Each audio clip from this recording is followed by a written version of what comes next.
Punjabi audio book YouTube channel सुन रहे सारे ਸਰੋਤਿਆਂ ਨੂੰ फतेह अर्ज करदी हाँ जी। वाहिगुरू जी का खालसा वाहिगुरू जी की फतेह। किताब सिखां दी सिद्धांतक घेराबंदी भाग 12वां पन्ना नंबर 239। यह भाषा दो पद्धरां ते गड़बड़ करती है। एक, इस नाल आम जनता नूं गुमराह करना सौखा हो जाता है। दूजा, इस नाल जुल्म ढाउण विच सिद्धे रूप विच शामिल जां भाईवाल लोग मानसिक पद्धर ते गुनाह के एहसास तो सुरखरू हो जाते हैं।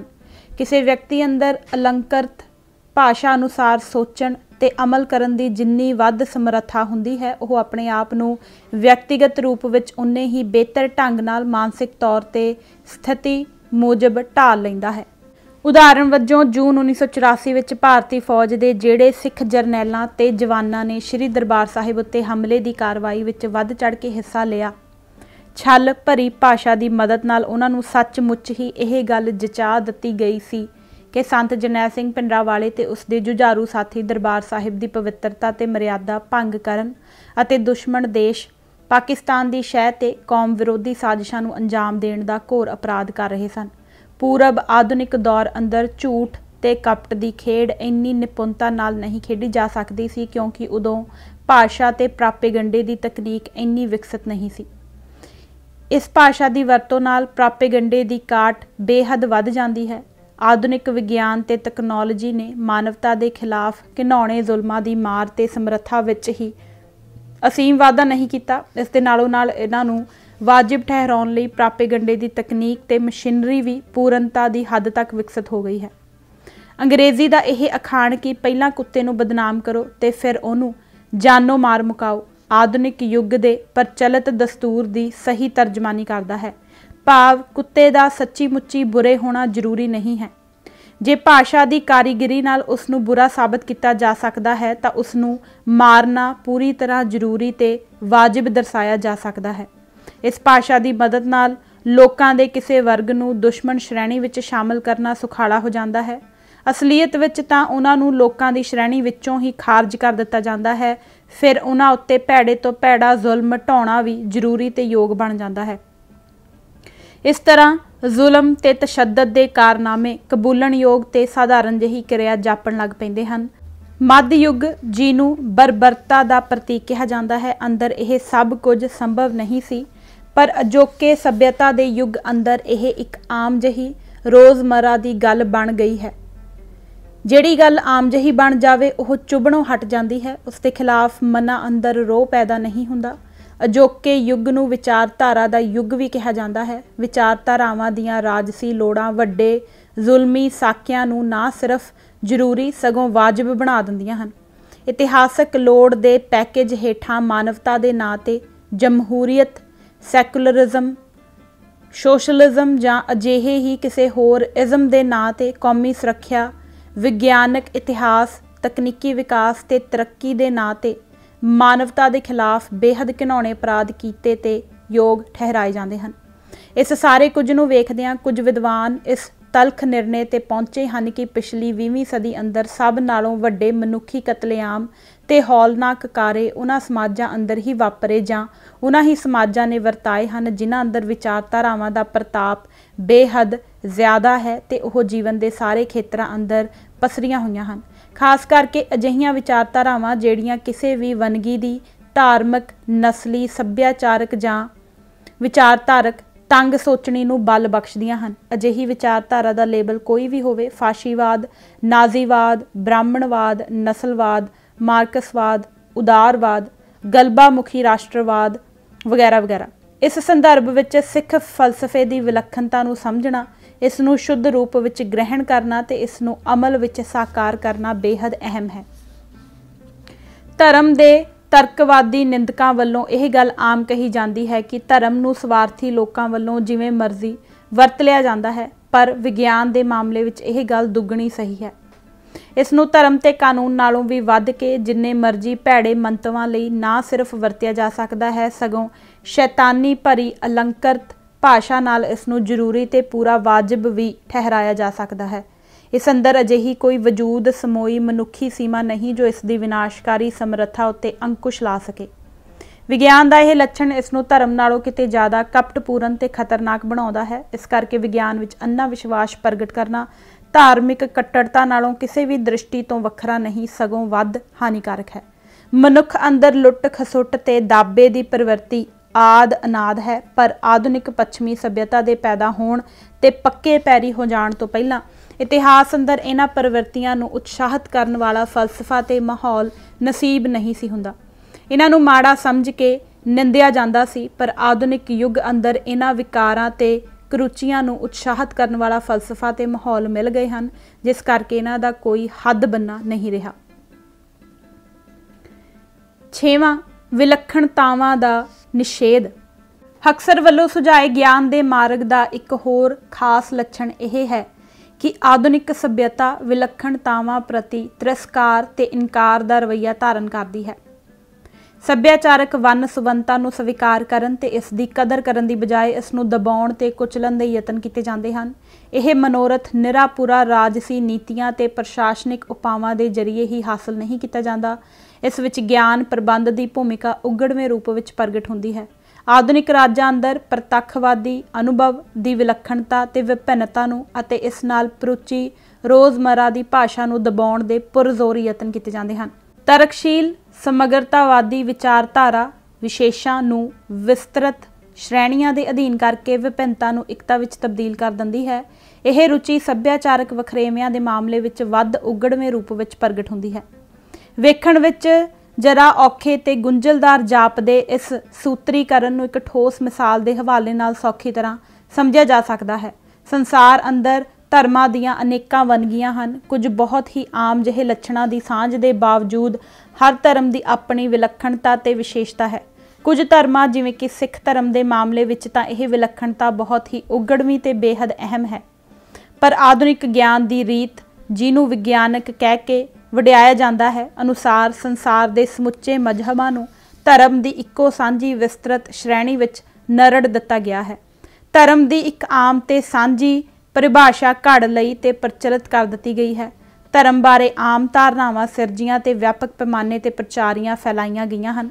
धर्म नूं बीत चुके जमाने की वस्तु कह के इसनूं तब्दीली ते विकास का दोखी दर्शाया जाता है ਅਤੇ धार्मिक समूहां नूं आप खुदरेपण नाल रूढ़ीवादी पुरातन पंथी ते मूलवादी ਜਿਹੇ निंदा भावी लकबां नाल निवाजा जाता है। यह अमल 3 सदियां तो निरंतर चलता आ रहा है, जिस सदका धर्म बारे आम आदमी की समझ तुअसबा नाल ग्रहणी गई है। धर्म नूं आम करके ही सोढ़े दृष्टिकोण ਅਤੇ सोढ़ी ते स्वार्थ मुखी राजनीति नाल जोड़ दिता गया है। इसनूं राजसी अर्थां विच एक बुराई वजों पेश किया जाता है। जदों ठोस प्रसंग विच किसी विशेष धर्म की चर्चा की जाती है तो उस धर्म की विशेषता जां विलक्षणता बारे जानन ते समझण का कोई यतन नहीं किया जाता। धर्म बारे प्रचलित आम नामुखी धारनावां जां सूत्रां की रोशनी विच ही उस विशेष धर्म प्रति नज़रिया धारण कर लिया जाता है। किसी विशेष धर्म दीआं विलक्षणतावां नूं समझण लई मत्था मारन की लोड़ ही नहीं रह जाती। मिसाल के तौर पर पंजाब के किसी भी खब्बे पक्षी विद्वान जां राजसी कारकुन नूं सिख धर्म बारे कोई डूंगा ज्ञान नहीं है। उन्हां चों किसी ने भी सिख फलसफे ते इतिहास का गहरा अध्ययन नहीं किया होया। सिख धर्म बारे उन्हां दी जानकारी बहुती सुनी सुनाई है। जे अपना कोई अध्ययन ते अनुभव है भी तो वह बहुत ही सतही ते पेतला है, पर इस दे बावजूद खब्बे पक्षी धारा नाल जुड़िया हर कोई बुद्धिजीवी ते राजसी कारकुन उसका रुतबा कोई भी होवे सिख धर्म बारे बहुत ही स्वै भरोसे ते दावे नाल गल करेगा। इकल्ले सिख धर्म बारे ही क्यों, वह दुनिया के किसी भी धर्म बारे बराबर इक्को जिन्ने विश्वास ते दावे नाल गल कर सकता है। कारण यह कि उसने धर्म बारे कुछ आम ते पक्षपाती किस्म दीयां गल्लां पढ़ियां जां सुन रखियां होईयां हन। इस करके ठोस प्रसंग कोई भी होवे वह धर्म बारे मन विच बणियां जां वसियां आम धारनावां की रोशनी विच झटपट अपनी राय बना लैंदा है ते इस उत्ते कट्टरता नाल पहरा देना शुरू कर दिंदा है। ठोस यथारथ जो मर्जी होवे उसनूं कोई फर्क नहीं पैंदा, वह अपनी पोजीशन उत्ते अडोल ते अहल डटिया रहिंदा है। ਅਸਲ ਵਿੱਚ ਅਜਿਹੇ ਸਿਧਾਂਤਕ ਵਤੀਰੇ ਨੂੰ ਵਿਗਿਆਨਕ ਕਹਿਣਾ ਕਤਈ ਠੀਕ ਨਹੀਂ। ਅਸਲੀ ਵਿਗਿਆਨ ਤਾਂ ਇਹ ਕਹਿੰਦਾ ਹੈ ਕਿ ਠੋਸ ਯਥਾਰਥ ਤੋਂ ਸ਼ੁਰੂ ਕਰਕੇ ਆਮ ਸਿਧਾਂਤ ਵਿਕਸਿਤ ਕਰਨ ਵੱਲ ਵਧਿਆ ਜਾਵੇ। ਕਹਿਣ ਨੂੰ ਤਾਂ ਮਾਰਕਸਵਾਦ ਵੀ ਇਹੀ ਨਸੀਹਤ ਦਿੰਦਾ ਹੈ ਕਿ ਠੋਸ ਵਰਤਾਰੇ ਦੇ ਠੋਸ ਅਧਿਐਨ ਤੋਂ ਉਸਦੀ ਪਰਿਭਾਸ਼ਾ ਤੱਕ ਅੱਪੜਨਾ ਹੀ ਅਸਲੀ ਵਿਗਿਆਨਕ ਵਿਧੀ ਹੈ। ਪਰ ਕਮਿਊਨਿਸਟ ਲਹਿਰ ਅੰਦਰ ਅਤੇ ਆਮ ਉਦਾਰਵਾਦੀ ਬੌਧਿਕ ਜਗਤ ਅੰਦਰ ਵੀ ਇਸ ਦੇ ਉਲਟ ਰੀਤ ਪ੍ਰਚਲਿਤ ਹੈ। ਇਹ ਰੀਤ ਇੰਨੀ ਪੱਕ ਚੁੱਕੀ ਹੈ ਕਿ ਇਸ ਨੂੰ ਬਦਲਣਾ ਲਗਭਗ ਅਸੰਭਵ ਹੋ ਗਿਆ ਹੈ। ਇਹ ਸੂਤਰ ਪ੍ਰਧਾਨੀ ਬਿਰਤੀ ਸੱਚੇ ਗਿਆਨ ਦੀ ਦੁਸ਼ਮਣ ਹੈ। ਇਹ ਦੈਵੀ ਜ਼ਿੰਦਗੀ ਦੇ ਰਹੱਸਾਂ ਨੂੰ ਨਹੀਂ ਬੁੱਝ ਸਕਦੀ। ਇਸ ਕਰਕੇ ਇਸ ਧਾਰਾ ਦੇ ਬੁੱਧੀਮਾਨ ਸਹੀ ਮਾਨੀਆਂ ਵਿੱਚ ਬੁੱਧੀਮਾਨ ਨਹੀਂ ਹੋ ਸਕਦੇ। ਹਰਿੰਦਰ ਸਿੰਘ ਮਹਿਬੂਬ ਨੇ ਇਸ ਕਰਕੇ ਹੀ ਇਸ ਵਤੀਰੇ ਨੂੰ ਅਖੌਤੀ ਵਿਗਿਆਨਕ ਕਿਹਾ ਹੈ। ਵਿਸ਼ੇਸ਼ਾਂ ਨੂੰ ਇੱਕੋ ਵਿਸਤ੍ਰਿਤ ਸ਼੍ਰੇਣੀ ਦੇ ਅਧੀਨ ਕਰਨ ਦੀਆਂ ਹੋਰ ਵੀ ਅਨੇਕਾਂ ਮਿਸਾਲਾਂ ਗਿਣਾਈਆਂ ਜਾ ਸਕਦੀਆਂ ਹਨ। ਪੱਛਮ ਦੇ ਵਿਦਵਾਨਾਂ ਨੇ ਸਮੁੱਚੇ ਪੂਰਬ ਬਾਰੇ ਆਮ ਧਾਰਨਾਵਾਂ ਪੈਦਾ ਕੀਤੀਆਂ ਹਨ, ਜਦੋਂ ਕਿ ਪੂਰਬ ਦੇ ਹਰ ਦੇਸ਼ ਦੀ ਆਪਣੀ ਮੌਲਿਕਤਾ ਤੇ ਵਿਲੱਖਣਤਾ ਹੈ। ਕਾਰਲ ਮਾਰਕਸ ਨੇ ਵੀ ਸਮਕਾਲੀ ਦੌਰ ਅੰਦਰ ਏਸ਼ੀਆ ਵਿੱਚ ਪ੍ਰਚਲਿਤ ਪੈਦਾਵਾਰੀ ਅਮਲਾਂ, ਜਿਹੜੇ ਅਲੱਗ-ਅਲੱਗ ਖੇਤਰਾਂ ਦੇ ਇਤਿਹਾਸਕ ਪਿਛੋਕੜ ਤੇ ਸਮਾਜੀ ਸੱਭਿਆਚਾਰਕ ਵਿਸ਼ੇਸ਼ਤਾਈਆਂ ਦੇ ਹਿਸਾਬ ਨਾਲ ਆਪੋ ਆਪਣੀ ਵਿਸ਼ੇਸ਼ਤਾ ਤੇ ਵਿਲੱਖਣਤਾ ਰੱਖਦੇ ਸਨ, ਨੂੰ ਇੱਕੋ ਵਿਸਤ੍ਰਿਤ ਸ਼੍ਰੇਣੀ ਏਸ਼ੀਆਟਿਕ ਮੋਡ ਆਫ ਪ੍ਰੋਡਕਸ਼ਨ ਦੇ ਅਧੀਨ ਕਰਨ ਦੀ ਗੁਸਤਾਖੀ ਕੀਤੀ ਸੀ। ਇਸੇ ਤਰ੍ਹਾਂ ਆਧੁਨਿਕਵਾਦੀ ਰਾਜਨੀਤਿਕ ਸ਼ਾਸਤਰੀਆਂ ਨੇ ਅਲੱਗ-ਅਲੱਗ ਸਮਾਜੀ ਵਰਗਾਂ, ਸਰਮਾਏਦਾਰ ਵਰਗ, ਜਾਗੀਰਦਾਰ ਸ਼੍ਰੇਣੀ, ਮੱਧ ਵਰਗ, ਮਜ਼ਦੂਰ ਜਮਾਤ, ਕਿਸਾਨੀ ਆਦਿ ਦੇ ਇਤਿਹਾਸ ਅੰਦਰ ਰੋਲ ਤੇ ਚਰਿੱਤਰ ਬਾਰੇ ਆਮ ਸੂਤਰ ਘੜ ਦਿੱਤੇ ਹਨ ਅਤੇ ਪੰਜਾਬ ਹੋਵੇ ਜਾਂ ਗੁਜਰਾਤ ਅਤੇ ਜਾਂ ਦੁਨੀਆ ਦਾ ਕੋਈ ਵੀ ਹੋਰ ਖਿੱਤਾ, ਹਰ ਜਗ੍ਹਾ ਇਹਨਾਂ ਆਮ ਸੂਤਰਾਂ ਦਾ ਹੀ ਰਟਨ ਮੰਤਰ ਕੀਤਾ ਜਾਂਦਾ ਹੈ। ਠੋਸ ਵਿਸ਼ਲੇਸ਼ਣ ਦੇ ਜ਼ਰੀਏ ਹਕੀਕਤ ਨੂੰ ਜਾਣਨ ਦੀ ਥਾਵੇਂ ਹਕੀਕਤ ਬਾਰੇ ਆਮ ਧਾਰਨਾ ਨੂੰ ਹੀ ਮਾਰਗਦਰਸ਼ਕ ਮੰਨ ਲਿਆ ਜਾਂਦਾ ਹੈ। ਹਕੀਕਤ ਇਹ ਹੈ ਕਿ ਅਲੱਗ-ਅਲੱਗ ਕਿਸਮ ਦੀਆਂ ਇਤਿਹਾਸਕ, ਸਮਾਜਿਕ ਤੇ ਸੱਭਿਆਚਾਰਕ ਹਾਲਤਾਂ ਵਿੱਚ ਜਨਮੇ ਤੇ ਵਿਕਸਿਤ ਹੋਏ ਇੱਕੋ ਸਮਾਜੀ ਵਰਗ ਦੇ ਗੁਣਾ ਔਗੁਣਾਂ ਵਿੱਚ ਅਹਿਮ ਵਖਰੇਵੇਂ ਹੋ ਸਕਦੇ ਹਨ। ਇਹਨਾਂ ਵਖਰੇਵਿਆਂ ਨੂੰ ਜਾਣੇ ਤੇ ਸਮਝੇ ਬਿਨਾਂ ਰਾਜਨੀਤਿਕ ਅਮਲ ਗਤੀ ਦੀ ਠੀਕ ਸਮਝ ਨਹੀਂ ਪੈ ਸਕਦੀ। ਮਿਸਾਲ ਵਜੋਂ ਫਰਾਂਸ ਵਿੱਚ ਜਨਮੀ ਤੇ ਭਾਰਤ ਅੰਦਰ ਪੈਦਾ ਹੋਈ ਮਜ਼ਦੂਰ ਜਮਾਤ ਦਾ ਖਾਸਾ ਐਨ ਇੱਕੋ ਜਿਹਾ ਕਿਵੇਂ ਹੋ ਸਕਦਾ ਹੈ? ਦੋਵਾਂ ਦਾ ਸਮਾਜੀ ਸੱਭਿਆਚਾਰਕ ਪਿਛੋਕੜ ਤੇ ਆਲਾ ਦੁਆਲਾ ਇੰਨਾ ਭਿੰਨ-ਭਿੰਨ ਹੈ ਕਿ ਦੋਵਾਂ ਉੱਤੇ ਇੱਕੋ ਸੂਤਰ ਲਾਗੂ ਕਰਨਾ ਪੂਰੀ ਤਰ੍ਹਾਂ ਅਣਵਿਗਿਆਨਕ ਹੈ। ਦੋਵਾਂ ਦਾ ਮਾਨਸਿਕ ਮੁਹਾਂਦਰਾ ਬਹੁਤ ਹੀ ਭਿੰਨ-ਭਿੰਨ ਹੈ। ਭਾਰਤੀ ਸਮਾਜ ਅੰਦਰ ਬ੍ਰਾਹਮਣਵਾਦੀ ਜਾਤ-ਪਾਤੀ ਵਿਚਾਰਧਾਰਾ ਦਾ ਅਸਰ ਇੰਨਾ ਵਿਆਪਕ ਤੇ ਇਸ ਦੀਆਂ ਜੜ੍ਹਾਂ ਇੰਨੀਆਂ ਗਹਿਰੀਆਂ ਹਨ ਕਿ ਮਜ਼ਦੂਰ ਜਮਾਤ ਇਸ ਦੇ ਪਰਛਾਵੇਂ ਤੋਂ ਮੁਕਤ ਨਹੀਂ ਹੋ ਸਕਦੀ। ਇੱਕ ਪਾਸੇ ਦਲਿਤ ਤੇ ਦੂਜੇ ਪਾਸੇ ਅਖੌਤੀ ਉੱਚ ਜਾਤੀਆਂ ਨਾਲ ਸੰਬੰਧਿਤ ਮਜ਼ਦੂਰਾਂ ਦੀ ਮਾਨਸਿਕਤਾ ਇੱਕੋ ਜਿਹੀ ਨਹੀਂ ਹੋ ਸਕਦੀ। ਦੋਵਾਂ ਦੇ ਸਰੋਕਾਰ ਪੂਰੀ ਤਰ੍ਹਾਂ ਇੱਕੋ ਜਿਹੇ ਨਹੀਂ ਹੋ ਸਕਦੇ। ਇੱਕ ਦੇ ਹਿੱਤ ਜਾਤ-ਪਾਤੀ ਪ੍ਰਥਾ ਨੂੰ ਕਾਇਮ ਰੱਖਣ ਵਿੱਚ ਹਨ ਅਤੇ ਦੂਜੇ ਦੇ ਹਿੱਤ ਇਸ ਦਾ ਮੁਕੰਮਲ ਬੀਜ-ਨਾਸ਼ ਕਰਨ ਦੀ ਮੰਗ ਕਰਦੇ ਹਨ। ਇਸ ਅਹਿਮ ਵਿਸ਼ੇਸ਼ਤਾਈ ਨੂੰ ਅੱਖੋਂ ਓਹਲੇ ਕਰਕੇ ਜੇਕਰ ਭਾਰਤ ਦੀ ਮਜ਼ਦੂਰ ਜਮਾਤ ਉੱਤੇ ਫਰਾਂਸ ਦੀ ਮਜ਼ਦੂਰ ਜਮਾਤ ਵਾਲੇ ਹੀ ਸੂਤਰ ਲਾਗੂ ਕੀਤੇ ਜਾਣਗੇ ਤਾਂ ਇਸ ਦੇ ਸਿੱਟੇ ਕਿਸੇ ਵੀ ਸੂਰਤ ਹਾਂ ਪੱਖੀ ਤੇ ਉਤਸ਼ਾਹਪੂਰਨ ਨਹੀਂ ਹੋ ਸਕਦੇ। ਬ੍ਰਾਹਮਣਵਾਦੀ ਜਾਤ-ਪਾਤੀ ਵਿਚਾਰਧਾਰਾ ਮਜ਼ਦੂਰ ਜਮਾਤ ਦੇ ਏਕੇ ਦੀ ਰਾਹ ਦੀ ਵੱਡੀ ਰੁਕਾਵਟ ਹੈ। ਇਸ ਰੁਕਾਵਟ ਨੂੰ ਭੰਨੇ ਬਗੈਰ ਮਜ਼ਦੂਰ ਜਮਾਤ ਆਪਣਾ ਹੀ ਏਕਾ ਹਾਸਲ ਨਹੀਂ ਕਰ ਸਕਦੀ। ਉਸਨੇ ਆਪਣੀ ਇਤਿਹਾਸਕ ਭੂਮਿਕਾ ਤਾਂ ਕੀ ਨਿਭਾਉਣੀ ਹੈ। ਸੋ ਭਾਰਤ ਦੇ ਠੋਸ ਪ੍ਰਸੰਗ ਅੰਦਰ ਸਭ ਤੋਂ ਪਹਿਲਾਂ ਮਜ਼ਦੂਰ ਜਮਾਤ ਦੀ ਆਪਣੀ ਏਕਤਾ ਹਾਸਲ ਕਰਨ ਲਈ ਜਾਤ-ਪਾਤ ਦੀ ਬ੍ਰਾਹਮਣਵਾਦੀ ਵਿਚਾਰਧਾਰਾ ਦੇ ਖਿਲਾਫ ਲੜਨਾ ਅਤ ਜ਼ਰੂਰੀ ਹੈ। ਇਸ ਤੋਂ ਬਿਨਾਂ ਜਮਾਤੀ ਜਾਂ ਇਨਕਲਾਬੀ ਸੰਘਰਸ਼ ਦੀ ਗੱਲ ਅਮੂਰਤ ਤੇ ਨਿਰਾਰਥਕ ਹੋ ਜਾਂਦੀ ਹੈ ਤੇ ਜਾਤ-ਪਾਤੀ ਵਿਚਾਰਧਾਰਾ ਦੇ ਵਿਰੁੱਧ ਲੜਨ ਲਈ ਆਮ ਮਾਰਕਸਵਾਦੀ ਸੂਤਰਾਂ ਦਾ ਰਟਨ ਮੰਤਰ ਕਰਨ ਦੀ ਥਾਵੇਂ ਡਾਕਟਰ ਭੀਮ ਰਾਓ ਅੰਬੇਦਕਰ ਦੀਆਂ ਸਿੱਖਿਆਵਾਂ ਕੋਲੋਂ ਸੇਧ ਲੈਣੀ ਅਤ ਜ਼ਰੂਰੀ ਬਣ ਜਾਂਦੀ ਹੈ। ਆਧੁਨਿਕ ਸੱਭਿਅਤਾ ਅੰਦਰ ਜਦੋਂ ਸੱਭਿਆਚਾਰਕ ਅਨੇਕਤਾ ਨੂੰ ਪ੍ਰਵਾਨ ਜਾਂ ਸਹਿਣ ਵੀ ਕੀਤਾ ਜਾਂਦਾ ਹੈ ਤਾਂ ਇਸ ਨੂੰ ਨਿਆਂ ਤੇ ਬਰਾਬਰੀ ਦੇ ਨਜ਼ਰੀਏ ਨਾਲ ਨਹੀਂ, ਊਚ ਨੀਚ ਦੇ ਨਜ਼ਰੀਏ ਨਾਲ ਹੀ ਪ੍ਰਵਾਨ ਕੀਤਾ ਜਾਂਦਾ ਹੈ।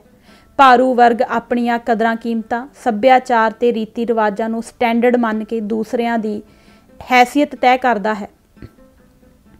ਇਸ ਤਰਕ ਅਨੁਸਾਰ ਜਿਸ ਕਿਸਮ ਦੇ ਕੌਮੀ ਸੱਭਿਆਚਾਰ ਨੂੰ ਵਿਕਸਿਤ ਕਰਨ ਦੀ ਗੱਲ ਕੀਤੀ ਜਾਂਦੀ ਹੈ ਉਹ ਬਹੁ ਗਿਣਤੀ ਵਰਗ ਦੇ ਸੱਭਿਆਚਾਰ ਦਾ ਹੀ ਸੋਧਿਆ ਸਵਰਿਆ ਰੂਪ ਹੁੰਦਾ ਹੈ। ਉਸ ਦੀ ਜੜ ਬਹੁ ਗਿਣਤੀ ਵਰਗ ਦੇ ਸੱਭਿਆਚਾਰ ਵਿੱਚ ਲੱਗੀ ਹੁੰਦੀ ਹੈ। ਜਦੋਂ ਸਮਾਜ ਦੇ ਸਾਰੇ ਵਰਗਾਂ ਉੱਤੇ ਇਸ ਕਥਿਤ ਕੌਮੀ ਸੱਭਿਆਚਾਰ ਨੂੰ ਪ੍ਰਵਾਨ ਕਰਨ ਲਈ ਦਬਾਅ ਪਾਇਆ ਜਾਂਦਾ ਹੈ ਤੇ ਸਟੇਟ ਵੱਲੋਂ ਇਸ ਦੇ ਅਨੁਕੂਲ ਨੀਤੀਆਂ ਘੜੀਆਂ ਤੇ ਲਾਗੂ ਕੀਤੀਆਂ ਜਾਂਦੀਆਂ ਹਨ ਤਾਂ ਘੱਟ ਗਿਣਤੀ ਸੱਭਿਆਚਾਰਾਂ ਦੀ ਸੁਤੰਤਰ ਹਸਤੀ ਦੇ ਖਾਤਮੇ ਦਾ ਰਾਹ ਨਿਰਧਾਰਤ ਹੋ ਜਾਂਦਾ ਹੈ। ਵਿਗਿਆਨ ਦੇ ਇਸ ਦੋਸ਼ ਦਾ ਮੂਲ ਕਾਰਨ ਇਸ ਦਾ ਕੁਦਰਤ प्रति नुक्सदार दृष्टिकोण है। सिरजना नूं जदों सिरजनहार नालों निखेड़ के वेख्या जाता है, जदों कुदरत विचों कादर दी आत्मा व्याप रही नहीं दिखदी तां कुदरत प्रति ते नाल ही मनुखता प्रति भी दृष्टिकोण सचियारा नहीं रहिंदा। कुदरत दी वन सुवंता ते अनंतता वेख के सानू अपने ज्ञान दी सीमा दा एहसास हुंदा है। साडा हंकार टुटदा है, निर्माणता दा भाव पैदा हुंदा है। व्यक्ति अंदर वखरेवियां अनेकता ते भिन्नता प्रति सत्कार दी भावना पैदा हुंदी है। आधुनिकवादी अकीदे व्यक्ति अंदर हंकार दा भाव उपजाउंदे हन। सृष्टि विच दिसदी अनंत प्रकार दी वन सुवंता ते अनंत प्रकार दे अंतरां नूं जदों रब दी रज़ा तस्लीम किया जाता है तां मन अंदर इस अनंतता ते विचित्रता प्रति अदब ते प्रेम दा भाव ते इस दी रख्या करन दा सरोकार पैदा हुंदा है। इस दी सुंदरता विचों आत्मिक खुशी ते आनंद प्राप्त हुंदा है। हुक्म मनुख नूं कुल कायनात दा सजीव अंग बनाउंदा है। व्यक्ति अपने आप नूं रब्बी हुक्म ते बख्शिश दी सल्तनत दा शहरी तसव्वुर करदा है। इस विचों दूसरिਆਂ दी होंद नूं स्वीकारन, दूसरे दी पछाण दा माण करन दा वतीरा जन्म लैंदा है। दूसरिਆਂ दी होंद नूं स्वीकारना आपसी प्रेम ते भाईचारे लई जरूरी ते मुੱਢਲੀ शर्त है। दूसरे दा दिल ना दिखाउण दी गल केवल साधारण करुणा जां तरस दी गल नहीं, यह दूसरे दी पछाण दा माण करन नाल संबंधित है। लुट खसुट ते गलबा पाउण दी नीति दिल दिखाउण वाली नीति है। दूसरे दी पछाण दा निरादर करना है। मनुखी दृष्टिकोण तो वेख्या यह उचित ही है कि जीवन विच किसी व्यक्ति जां समूह की सुतंत्रता नूं खतरे विच पाउण लई ना हिंसा होनी चाहिदी है, ना जुर्म। 7वां नैतिकता बनाम विवेकशीलता। आधुनिक सभ्यता अंदर नैतिकता नूं विवेकशीलता नाल जोड़ के देखा जाता है। यह फर्ज कर लिया गया कि जुर्म ते हिंसा वर्गे अनैतिक मनुखी कार्यां दा मूल कारण अज्ञानता ते अनपढ़ता है अते समाज अंदरों जहालत ते अंध पंथ रूढ़ीवाद के खात्मे नाल मनुखी आचरण विच सिफती सुधार आ जाएगा। मनुख जुर्म ते हिंसा वर्गियां पशु बिरतियां तो सुरखरू हो जाएगा ते उस अंदर इंसानियत की भावना विकसित हो जाएगी। पर अमल विच यह मनौत पूरी झूठी साबित हुई है। तजर्बे ने साबित कर दिता है कि नैतिकता का बुद्धि नाल कोई सिद्धम सिद्धा रिश्ता नहीं है। नैतिक भावनावां का असली स्रोत बोध शक्ति नहीं, मनुख का नैतिक वतीरा उसके आत्मिक गुण तत्त तो निर्धारित हुंदा है। बहुत वड्डा विद्वान होने के बावजूद भी कोई व्यक्ति हद दर्जे का जालम ते दुराचारी हो सकता है, जबकि एक कोरा अनपढ़ ते गरीब व्यक्ति पुज के दयालु ते परोपकारी हो सकता है। सो सदाचार का बुद्धि नाल कोई संबंध नहीं, यह आत्मा की वत है, यह भावनावां की देन है, ना कि विचारां दी। रवायती समाजां अंदर जीवन का धुरा धर्म हुंदा है। धर्म अपने उदात रूप विच व्यक्ति लई सदाचारक मापदंड तय करदा सी अते व्यक्ति ते समाज का नैतिक मार्गदर्शन करदा सी। अध्यात्मक रहबर, पैगंबर, पीर फकीर, गुरु, मुरशद अजिहे आत्मिक केंद्र बिंदु हुंदे सन जिहड़े लोकां नूं उच्चे ते सुच्चे आदर्शां नाल जागरूक करदे सन। उन्हां दे हिरदिਆਂ अंदर मनुखी प्रेम ते समाजिक भावना बीजदे सन। व्यक्ति दी अंतरीव कायाकल्प करन उत्ते जोर दिता जांदा सी, क्योंकि व्यक्ति की शख्सियत विच अंदरूनी संतुलन ही बाहरी इकसुरता का आधार ते जामन बन सकता है। परंतु आधुनिक सभ्यता ने सारा कुछ उल्टा पुल्टा कर दिता। धर्म की जगह तर्कशीलता ने लै लई, भावनावां नालों विचारां ने प्रमुखता हासिल कर लई। खुदाई नालों खुदी विच भरोसा हो गया, जिस नाल खुदा तरसी की थावें खुद नुमाई हावी हो गई। समाजी इकसुरता लई अंदरूनी भावना नालों बाहरी विहारक नियमां कायदे कानूनां नूं अहमियत दित्ती गई। मनुख की इच्छा शक्ति नूं निरंकुश मान लिया गया। रब दे मर जाण दा ऐलान कर दिता गया। रूहानीयत नूं नकार देण वाली दृष्टि हावी हो गई। दैवीपण तो सखणे दृष्टिकोण ते परिपेख उसारे गए। वड्डी गड़बड़ यह हो गई कि धार्मिक सदाचार का मजाक उड़ाया गया, परंतु इसकी थावें सदाचार का कोई नवा मॉडल पेश नहीं किया गया। साइंस इखलाकी मंडलों विच पवित्रता नहीं उपजा सकी। विचारधारक आदर्शों का सदाचारक कदर प्रबंध नाल तनी रिश्ता ना रहा। जदों कुछ भी पवित्र ना रहा तो धर्म की थां ते सदाचार का बदलवा होर सोमा कोई ना रहा, तां मनुख दे समाजी ते राजसी व्यवहार उत्ते कोई अंदरूनी बंधेज ना रहा। आधुनिकता ते सैकुलरिज्म ने राजनीति नूं सदाचार तो विहोणा कर दिता। ਪਦਾਰਥਵਾਦੀ ਫਲਸਫੇ ਦੇ ਫਲਸਰੂਪ ਆਤਮਿਕ ਕਾਇਆਕਲਪ ਨੂੰ ਨਕਾਰ ਕੇ ਬਾਹਰਮੁਖੀ ਹਾਲਤਾਂ ਦੀ ਤਬਦੀਲੀ ਉੱਤੇ ਫੋਕਸ ਕੀਤਾ ਗਿਆ। ਇਸ ਸੱਚਾਈ ਨੂੰ ਵਿਸਾਰ ਦਿੱਤਾ ਜਾਂ ਹਕਾਰਤ ਨਾਲ ਰੱਦ ਕਰ ਦਿੱਤਾ ਗਿਆ ਕਿ ਨਿਰੋਲ ਬਾਹਰਮੁਖੀ ਹਾਲਤਾਂ ਦੀ ਤਬਦੀਲੀ ਮਨੁੱਖ ਦੇ ਕੁਦਰਤੀ ਸੁਭਾਅ ਨੂੰ ਨਹੀਂ ਬਦਲ ਸਕਦੀ ਜਿੰਨਾ ਚਿਰ ਇਹ ਬਦਲਾਅ ਅੰਤਰੀਵ ਰੂਪ ਵਿੱਚ ਦਿਲਾਂ ਵਿੱਚ ਨਹੀਂ ਵਾਪਰਦਾ। ਇਹ ਆਤਮਿਕ ਜੀਵਨ ਤੋਂ ਵਿਹੂਣੇ ਮਨੁੱਖਾਂ ਅੰਦਰ ਕੀਤੀ ਜਾਣ ਵਾਲੀ ਬਾਹਰੀ ਰਸਮ ਬਣ ਕੇ ਰਹਿ ਜਾਂਦੀ ਹੈ। ਜੇਕਰ ਮਨੁੱਖੀ ਅਮਲਾਂ ਦੇ ਅੰਤਰੀਵ ਸੋਮਿਆਂ ਦੀ ਕਾਇਆਕਲਪ ਨਹੀਂ ਕੀਤੀ ਜਾਂਦੀ ਤਾਂ ਨਿਰੋਲ ਬਾਹਰਮੁਖੀ ਤਬਦੀਲੀ ਨਾਲ ਮਨੁੱਖੀ ਆਚਰਣ ਵਿੱਚ ਸਿਫਤੀ ਸੁਧਾਰ ਸੰਭਵ ਨਹੀਂ ਹੋ ਸਕਦਾ। ਕਿਸੇ ਅਮੂਰਤ ਸੰਕਲਪ ਜਾਂ ਨੇਮ ਨੂੰ ਸਮਾਜ ਦਾ ਕੇਂਦਰ ਬਿੰਦੂ ਨਹੀਂ ਬਣਾਇਆ ਜਾ ਸਕਦਾ। ਅਣਪੁਰਖੀ ਸੰਕਲਪ ਬੇਨਿਯਮਾ ਵਿਅਕਤੀਵਾਦ ਪੈਦਾ ਕਰਦਾ ਹੈ, ਸਮਾਜਿਕ ਭਾਵਨਾ ਨੂੰ ਨਸ਼ਟ ਕਰਦਾ ਹੈ, ਸਨਕਵਾਦ ਨੂੰ ਉਤਸ਼ਾਹਿਤ ਕਰਦਾ ਹੈ। ਪੱਛਮੀ ਸੱਭਿਅਤਾ ਬਾਰੇ ਆਪਣੇ ਪੜਚੋਲਵੇਂ ਵਿਚਾਰ ਪ੍ਰਗਟ ਕਰਦਿਆਂ ਪ੍ਰੋਫੈਸਰ ਪੂਰਨ ਸਿੰਘ ਨੇ ਠੀਕ ਕਿਹਾ ਸੀ ਕਿ ਅਮੂਰਤ ਸੰਕਲਪਾਂ ਉੱਤੇ ਉਸਾਰੇ ਗਏ ਸਮਾਜ ਉੱਚੇ ਆਦਰਸ਼ ਹਾਸਲ ਨਹੀਂ ਕਰ ਸਕਦੇ। ਇਹ ਜਨ ਸਮੂਹ ਦੇ ਵਿਵਹਾਰਕ ਧਰਮ ਕਰਮ ਨਹੀਂ ਬਣ ਸਕਦੇ। ਨਿਰੋਲ ਅਮੂਰਤ ਸੰਕਲਪਾਂ ਨੂੰ ਘੜਨਾ ਤੇ ਇਹਨਾਂ ਦੇ ਆਸਰੇ ਜਿਉਣਾ ਆਤਮਿਕ ਮੌਤ ਨੂੰ ਵਿਹਾਜਣਾ ਹੈ। ਇਸ ਸੱਭਿਅਤਾ ਨੇ ਆਪਣੇ ਆਪ ਨੂੰ ਕੁਦਰਤ ਦੇ ਡੂੰਘੇ ਰਹੱਸਾਂ ਨਾਲੋਂ ਤੋੜ ਵਿਛੋੜ ਲਿਆ ਤੇ ਬੇਸੁਰ ਕਰ ਲਿਆ ਹੈ। ਇਸ ਦਾ ਲਕਸ਼ ਕੇਵਲ ਉਤੇਜਨਾ ਹੈ। ਬੌਧਿਕ ਉਤੇਜਨਾ ਤੇ ਇੰਦਰੀਗਤ ਤੁੱਛ ਖਿੱਚਾਂ ਬੌਧਿਕ ਚਮਤਕਾਰ ਸਾਨੂੰ ਉਤੇਜਿਤ ਜ਼ਰੂਰ ਕਰਦਾ ਹੈ। ਇਸ ਵਿੱਚੋਂ ਉਪਜਿਆ ਵਿਚਾਰਾਂ ਦਾ ਨਸ਼ਾ ਬੜਾ ਮਨ ਨੂੰ ਮੋਹਣ ਵਾਲਾ ਹੁੰਦਾ ਹੈ, ਪਰ ਇਸ ਬੌਧਿਕ ਉਤੇਜਨਾ ਵਿੱਚ ਆਤਮਾ ਗੁਆਚ ਜਾਂਦੀ ਹੈ। ਆਧੁਨਿਕ ਸੱਭਿਅਤਾ ਜੋ ਕੇਵਲ ਭੋਗ ਵਿਲਾਸ ਤੇ ਸੰਸਾਰ ਪ੍ਰਵਿਰਤੀਆਂ ਤੱਕ ਸੀਮਤ ਹੈ ਨੇ ਨਿਰਸੰਦੇਹ ਇਹ ਸਿੱਧ ਕਰ ਦਿੱਤਾ ਹੈ ਕਿ ਮਨੁੱਖ ਨੂੰ ਪ੍ਰਾਚੀਨ ਸ਼ਾਨਦਾਰ ਕਥਾਵਾਂ ਮਿੱਥਾਂ ਤੇ ਹੋਰ ਵਹਿਮਾਂ ਭਰਮਾਂ ਤੋਂ ਬਾਹਰ ਕੱਢ ਕੇ ਵੀ ਉਸ ਨੂੰ ਆਪਣੇ ਆਪ ਬਾਰੇ ਕੋਈ ਸੱਚਾ ਗਿਆਨ ਪ੍ਰਾਪਤ ਨਹੀਂ ਹੋ ਸਕਿਆ। ਆਪਣੇ ਇਸ ਸਾਰੇ ਗਿਆਨ ਦੀ ਪ੍ਰਾਪਤੀ ਉਪਰੰਤ ਵੀ ਉਹ ਹਾਲੀ ਅਗਿਆਨੀ ਹੀ ਹੈ। ਇਹ ਸਭ ਕੁਝ ਇੱਕ ਰੋਗਾਚਾਰ ਹੀ ਹੈ। ਜੀਵਨ ਬਾਰੇ ਬੁੱਧੀ ਦੀ ਗਿਣੀ ਮਿਣੀ ਤਰਕਸ਼ੀਲਤਾ ਨੇ ਉਸ ਦੀ ਜੀਵਨ ਚੰਗਿਆੜੀ ਨੂੰ ਠੰਡਾ ਕਰ ਦਿੱਤਾ ਹੈ ਅਤੇ ਇਹ ਆਪ ਮੁਹਾਰੇ ਹੀ ਗਿਣਾਤਮਕ ਰੂਪ ਵਿੱਚ ਇੱਕ ਦੰਭ ਦਾ ਰੂਪ ਧਾਰਨ ਕਰ ਗਈ ਹੈ। 8ਵਾਂ ਆਧੁਨਿਕ ਨੇਸ਼ਨ ਸਟੇਟ। ਪੱਛਮੀ ਸੱਭਿਅਤਾ ਦੀ ਸਾਰਿਆਂ ਨਾਲੋਂ ਭੈੜੀ ਵਿਰਾਸਤ ਨੇਸ਼ਨ ਸਟੇਟ ਹੈ। ਤਜਰਬੇ ਨੇ ਇਹ ਗੱਲ ਨਿਸ਼ਚਿਤ ਰੂਪ ਵਿੱਚ ਪ੍ਰਗਟ ਤੇ ਸਥਾਪਿਤ ਕਰ ਦਿੱਤੀ ਹੈ ਕਿ ਅਜੋਕੇ ਜ਼ਮਾਨੇ ਅੰਦਰ ਮਨੁੱਖੀ ਸੰਤਾਪਾਂ ਦਾ ਪ੍ਰਮੁੱਖ ਸਮਾਜੀ ਸੰਦ ਆਧੁਨਿਕ ਸਟੇਟ ਹੈ। ਆਧੁਨਿਕ ਸਨਅਤੀ ਸਟੇਟ ਦਾ ਅਫਸਰਸ਼ਾਹੀ ਤੇ ਦਰਜਾ ਬਦਰਜੀ ਦੇ ਥੰਮਾਂ ਉੱਤੇ ਟਿਕਿਆ ਤਾਰਕਿਕ ਢਾਂਚਾ ਇੱਕ ਅਜਿਹੀ ਸਮਾਜੀ ਕਾਢ ਸਾਬਤ ਹੋਇਆ ਹੈ ਜਿਹੜਾ ਕਿ ਇਸ 20ਵੀਂ ਸਦੀ ਅੰਦਰ ਕਾਰਗਰ ਮਨੁੱਖੀ ਤਬਾਹੀ ਦਾ ਇਤਿਹਾਸਕ ਤੌਰ ਤੇ ਬੇਮਿਸਾਲ ਇੰਜਣ ਬਣ ਕੇ ਉੱਭਰ ਆਇਆ ਹੈ। ਸਾਇੰਸ ਧਰਮ ਤੇ ਕਾਨੂੰਨ ਆਧੁਨਿਕ ਸਟੇਟ ਦੇ ਪੂਰਨ ਗਲਬੇ ਹੇਠ ਆ ਗਏ ਹਨ। ਇਹ ਸਰਬ ਸ਼ਕਤੀਮਾਨ ਬਣ ਗਈ ਹੈ ਜਿਸ ਤੋਂ ਉੱਪਰ ਹੋਰ ਕੋਈ ਅਥਾਰਟੀ ਨਹੀਂ। ਜਿਵੇਂ ਪਹਿਲੇ ਕਾਂਡ ਵਿੱਚ ਜ਼ਿਕਰ ਹੋ ਚੁੱਕਾ ਹੈ, ਪਹਿਲੇ ਰਾਜ ਸਮਰਾਟ ਮੁਖੀ ਹੁੰਦੇ ਸਨ, ਪਰ ਫਰਾਂਸ ਦੇ ਇਨਕਲਾਬ 1799 ਈਸਵੀ ਤੋਂ ਬਾਅਦ ਰਾਜ ਦਾ ਰਾਸ਼ਟਰਵਾਦ ਨਾਲ ਸੰਯੋਗ ਹੋ ਗਿਆ। ਇੱਕ ਪੁਰਖਾਸ਼ਾਹੀ ਦੀ ਥਾਵੇਂ ਰਿਪਬਲਿਕਨ ਸਟੇਟ ਗਣਤੰਤਰੀ ਰਾਜ ਦਾ ਦਸਤੂਰ ਪ੍ਰਚਲਿਤ ਹੋ ਗਿਆ। ਸਮਰਾਟ ਦੀ ਥਾਂ ਅਣਪੁਰਖੀ ਰਾਸ਼ਟਰਵਾਦ ਨੇ ਲੈ ਲਈ। ਰਾਸ਼ਟਰਵਾਦ ਆਧੁਨਿਕ ਰਾਜ ਦੀ ਆਤਮਾ ਬਣ ਗਿਆ। ਇਸ ਪ੍ਰਤੀ ਵਫਾਦਾਰੀ ਵਿਅਕਤੀ ਦਾ ਮੂਲ ਸਦਾਚਾਰ ਬਣ ਗਿਆ।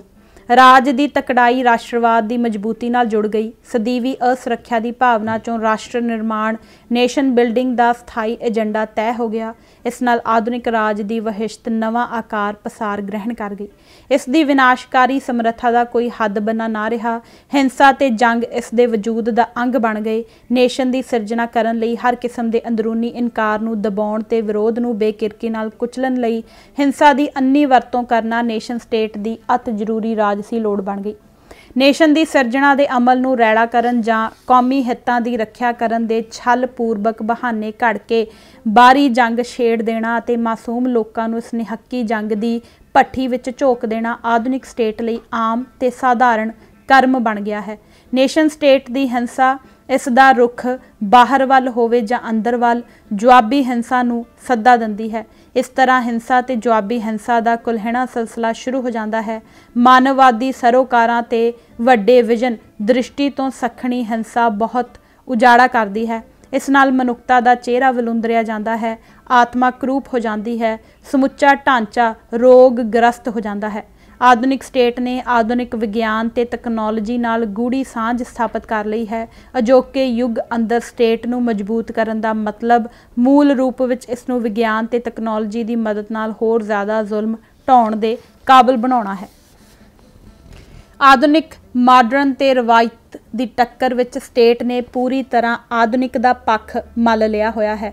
ਰਵਾਇਤ ਪ੍ਰਤੀ ਦੂਰੀ ਨੀਤੀ ਅਪਣਾਈ ਜਾਂਦੀ ਹੈ। ਇਸ ਨੂੰ ਜਾਂ ਤਾਂ ਪੂਰੀ ਤਰ੍ਹਾਂ ਖਤਮ ਕਰ ਦਿੱਤਾ ਜਾਂਦਾ ਹੈ ਜਾਂ ਫਿਰ ਇਸ ਨੂੰ ਉਪਯੋਗੀ ਸੰਦ ਦੇ ਰੂਪ ਵਿੱਚ ਢਾਲ ਲਿਆ ਜਾਂਦਾ ਹੈ। ਬਸਤੀਵਾਦੀ ਨਵ ਬਸਤੀਵਾਦੀ ਦੇਸ਼ਾਂ ਅੰਦਰ ਆਮ ਤੌਰ ਤੇ ਪੜ੍ਹਿਆ ਲਿਖਿਆ ਵਰਗ ਆਧੁਨਿਕ ਵਿਚਾਰਧਾਰਾ ਤੇ ਸੱਭਿਆਚਾਰ ਦਾ ਵਾਹਕ ਤੇ ਵਰਤਾਵਾ ਬਣ ਜਾਂਦਾ ਹੈ। ਇਸ ਦੇ ਰਾਹੀਂ ਪੱਛਮੀ ਵਿਚਾਰ, ਰਸਮੋ ਰਿਵਾਜ ਤੇ ਤੌਰ ਤਰੀਕੇ ਸਮਾਜ ਦੀਆਂ ਹੋਰਨਾਂ ਪਰਤਾਂ ਅੰਦਰ ਪ੍ਰਵੇਸ਼ ਕਰ ਜਾਂਦੇ ਹਨ। ਵਿਦਿਅਕ ਅਦਾਰੇ ਇਸ ਆਧੁਨਿਕ ਗਿਆਨ ਦੀ ਪੈਦਾਵਾਰ ਦੇ ਕਾਰਖਾਨੇ ਬਣ ਜਾਂਦੇ ਹਨ। ਇਹ ਗਿਆਨ ਫਿਰ ਮੀਡੀਏ, ਸਾਹਿਤਕ ਤੇ ਸੱਭਿਆਚਾਰਕ ਅਦਾਰਿਆਂ, ਸੰਗਠਨਾਂ ਦੇ ਜ਼ਰੀਏ ਸਾਰੇ ਸਮਾਜ ਅੰਦਰ ਪਸਰ ਜਾਂਦਾ ਹੈ।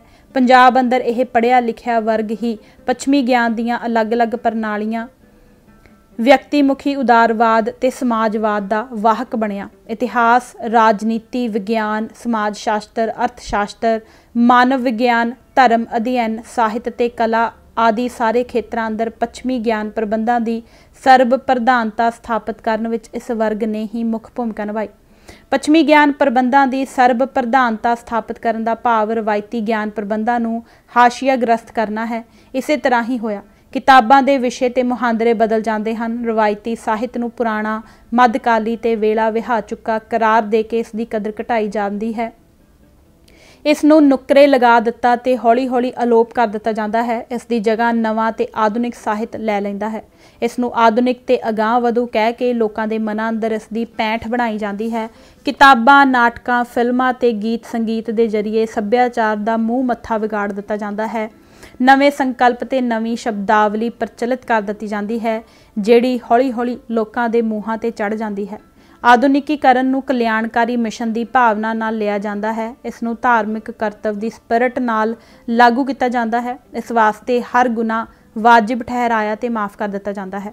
ਜਥੇਬੰਦਕ ਜਬਰ, ਤਸ਼ੱਦਦ, ਉਜਾੜਾ, ਅਤੀਤ ਨੂੰ ਬੇਸ਼ਕਲ ਕਰਨਾ ਆਦਿ ਕੁਕਰਮਾਂ ਨੂੰ ਮਨੁੱਖਤਾ ਦੀ ਭਲਾਈ ਲਈ ਜ਼ਰੂਰੀ ਕੀਮਤ ਚੁਕਾਉਣ ਦਾ ਨਾਂ ਦੇ ਕੇ ਵਾਜਿਬ ਠਹਿਰਾਇਆ ਜਾਂਦਾ ਹੈ। ਇੱਕ ਆਧੁਨਿਕਵਾਦੀ ਵਿਦਵਾਨ ਨੇ ਆਧੁਨਿਕਤਾ ਵਿੱਚ ਵਿਸ਼ਵਾਸ ਨੂੰ ਪੱਕਾ ਕਰਨ ਦੀ ਲੋੜ ਇਸ ਤਰ੍ਹਾਂ ਦਰਸਾਈ ਹੈ। ਇੱਕ ਪਛੜੇ ਹੋਏ ਦੇਸ਼ ਅੰਦਰ ਖੜੋਤ ਦੀਆਂ ਰੁਕਾਵਟਾਂ ਨੂੰ ਦੂਰ ਕਰਨ ਲਈ, ਮਨੁੱਖਾਂ ਦੀ ਕਲਪਨਾ ਨੂੰ ਚਿਣਗ ਲਾਉਣ ਲਈ ਅਤੇ ਉਹਨਾਂ ਦੀਆਂ ਊਰਜਾਵਾਂ ਨੂੰ ਆਰਥਿਕ ਵਿਕਾਸ ਦੇ ਲੇਖੇ ਲਾਉਣ ਲਈ ਸੋਮਿਆਂ ਦੇ ਨਿਰਧਾਰਨ, ਵੰਡ ਵੰਡਾਰੇ ਨਾਲੋਂ ਜਾਂ ਡਬਲ ਰੋਟੀ ਦੇ ਦਾਮ ਸਸਤੇ ਕਰਨ ਨਾਲੋਂ ਵੀ ਕਿਸੇ ਤਕੜੇ ਨੁਸਖੇ ਦੀ ਲੋੜ ਹੈ। ਅਜਿਹੀਆਂ ਹਾਲਤਾਂ ਵਿੱਚ ਕਾਰੋਬਾਰੀ ਵਿਅਕਤੀ ਨੂੰ ਵੀ ਉੱਚੇ ਮੁਨਾਫਿਆਂ ਨਾਲੋਂ ਕਿਸੇ ਜ਼ਿਆਦਾ ਟੁੰਬਣ ਵਾਲੀ ਚੀਜ਼ ਦੀ ਲੋੜ ਹੈ। ਰੋਜ਼ਮर्रा ਦੀ ਨਿਯਮਿਤ ਸਰਗਰਮੀ ਦੇ ਪਹਾੜਾਂ ਨੂੰ ਲਾਂਭੇ ਕਰਨ ਲਈ ਵਿਸ਼ਵਾਸ ਦੀ ਲੋੜ ਹੈ। ਸੇਂਟ ਸੀਮਨ ਦੇ ਸ਼ਬਦਾਂ ਵਿੱਚ ਇਹ ਵਿਸ਼ਵਾਸ ਕਿ ਸੁਨਹਿਰੀ ਯੁੱਗ ਬੀਤ ਚੁੱਕੇ ਸਮੇਂ ਵਿੱਚ ਨਹੀਂ, ਮਾਨਵਤਾ ਦੇ ਅੱਗੇ ਪਿਆ ਹੈ। ਰਵਾਇਤੀ ਰਾਜ ਪ੍ਰਬੰਧ ਵੀ ਅਕਸਰ ਹੀ ਜਾਬਰ ਤੇ ਹਿੰਸਾਖੋਰੇ ਹੁੰਦੇ ਹਨ, ਪਰੰਤੂ ਉਹਨਾਂ ਦਾ ਇੱਕ ਉਗੜਵਾਂ ਲੱਛਣ ਇਹ ਸੀ ਕਿ ਉਹ ਮਨੁੱਖੀ ਜੀਵਨ ਦੇ ਕੁੱਲ ਖੇਤਰਾਂ ਅੰਦਰ ਘੁਸਪੈਠ ਨਹੀਂ ਕਰਦੇ ਸਨ ਅਤੇ ਉਹ ਸਮਾਜੀ ਤੇ ਰਾਜਸੀ ਮਨਸੂਬਾਬੰਦੀ ਲਈ ਕਠੋਰ ਇਤਿਹਾਸਕ ਨਿਯਮਾਂ ਤੇ ਆਧਾਰਿਤ ਸਗਲ ਪ੍ਰਬੰਧ ਨਹੀਂ ਸਿਰਜਦੇ ਸਨ। ਸਿੱਟੇ ਵਜੋਂ ਪਰਜਾ ਜਦੋਂ ਇਹਨਾਂ ਰਾਜਾਂ ਦੀ ਹਿੰਸਾ ਦਾ ਸੰਤਾਪ ਭੋਗ ਰਹੀ ਹੁੰਦੀ ਸੀ, ਉਦੋਂ ਵੀ ਉਸ ਨੂੰ ਬਚਾਓ ਦੇ ਰਾਹ ਮਿਲ ਜਾਂਦੇ ਸਨ। ਇਹਨਾਂ ਰਾਜ ਪ੍ਰਬੰਧਾਂ ਕੋਲ ਮਨੁੱਖੀ ਜੀਵਨ ਦੇ ਸਾਰੇ ਖੇਤਰਾਂ ਅੰਦਰ ਘੁਸਪੈਠ ਕਰਨ ਜੋਗਰੇ ਤਕਨੀਕੀ ਸਾਧਨ ਨਹੀਂ ਹੁੰਦੇ ਸਨ ਅਤੇ ਕਈ ਮਾਮਲਿਆਂ ਵਿੱਚ ਉਹਨਾਂ ਅੰਦਰ ਇਹ ਅਭਿਲਾਸ਼ਾ ਪੂਰੀ ਕਰਨ ਦੀ ਦਾਰਸ਼ਨਿਕ ਬਿਰਤੀ ਵੀ ਨਹੀਂ ਸੀ ਹੁੰਦੀ।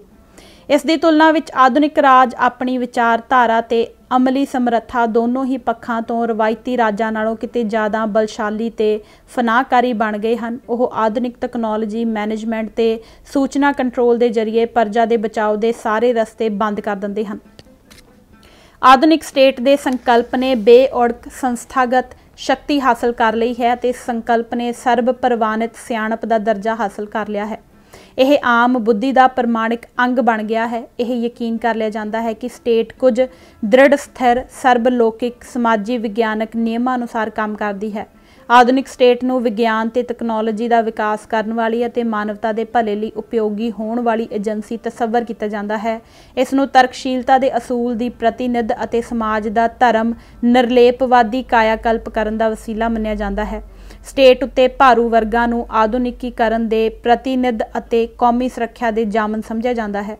ਆਧੁਨਿਕ ਸਟੇਟ ਦੇ ਇਹ ਮੁੱਖ ਵਿਚਾਰਧਾਰਕ ਥੰਮ ਹਨ ਜਿਨ੍ਹਾਂ ਦੇ ਜ਼ਰੀਏ ਇਸ ਦਾ ਲੋਕਾਂ ਦੇ ਮਨਾਂ ਉੱਤੇ ਗਲਬਾ ਸਥਾਪਿਤ ਕੀਤਾ ਤੇ ਕਾਇਮ ਰੱਖਿਆ ਜਾਂਦਾ ਹੈ।